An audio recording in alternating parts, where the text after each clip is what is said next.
Ikaw ay Sigma lupit. Ikaw ay Sigma lakas. Ikaw ay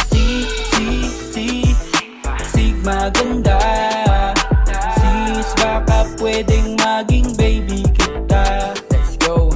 Ganda mo ay kahanga-hanga, parang diwata o anghel kayata. Aning na ata ako, mula na mapatitig sa mga mata mo, ay pinupukaw mo na lagi aking pansin. Di ko tuloy maiwasan na magpapansin. Sa bawat meeting ay lagi naghihintay, umaasa mahawakan muli ang iyong kamay. Kaso naku po inay, ang lupit ng bantay. Si GT ang mata lagi nakasubaybay. Hindi na makadiga, di madanas maging bida. Makalapit man na sana kahit taga-baypay, para masabi ko sa'yo na napakaganda mo. Handa na akong madi para lamang sa iyo. Huwag sanang masamain kung ikaw ay pangarapin maging akin bilang babae.